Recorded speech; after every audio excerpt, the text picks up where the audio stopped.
Hey guys, wake up. Mojang just added drip. So the new snapshot 23W04A just came out, and it's exactly what we've been waiting for. Mojang has been teasing this for a while, and this is the first time we are seeing features that weren't shown at Minecraft Live. There is a lot of cool new stuff like armor trims, a complete netherite rework, and more. The first and biggest one is armor trims, so let's start with that. This is a new way to customize your gear by applying a material and a pattern to a piece of armor. There are 11 different patterns or smithing templates, and each of them is found in a specific structure. So this means that in terms of rarity and flexing power, they can be on very different levels. It's way cooler to snag one of these from an ancient city or search for hours for a mansion than it is to stumble upon a shipwreck and finding coast or something. By the way, I love that Mojang is giving us a new incentive to explore these structures.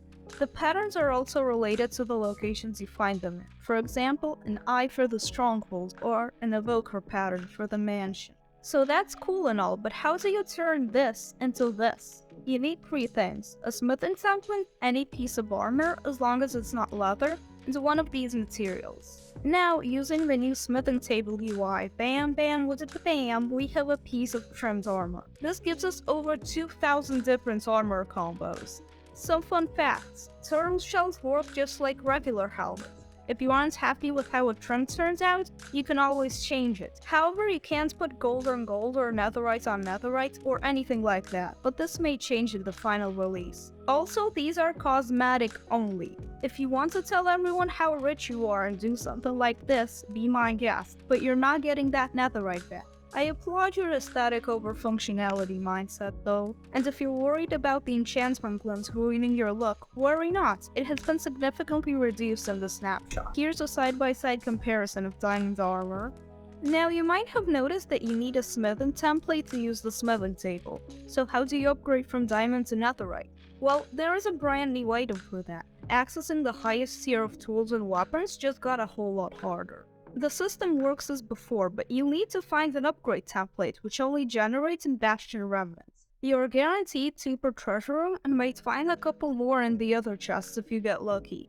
This adds a level of skill to getting netherite gear, and now the process is the same as with trimmed armor. Smithing template, netherite ingot, diamond thingy, and you're done. From now on, seeing a max player means that not only did they mine ancient debris for hours, but also took on several bastions, and those pickling brews can be, brutal. But maybe you don't want to go to several structures where you armor, or play on a server where if one person loots a chest, the items are gone. Well, there is actually a way to duplicate these samples, but it's pretty expensive. You place 7 diamonds, a template, and a block like so, and this will allow you to duplicate a pattern. What this block is depends on the specific template, and is usually related to location. Is it expensive? Yeah, but I don't think Mojang should make it cheaper. This is meant to be a late game feature, and it finally gives another use for diamonds, something which has been lacking for a while. Now for the more technical changes. Japa and the other texture artists at Mojang didn't create each of those 2,000 plus models from scratch.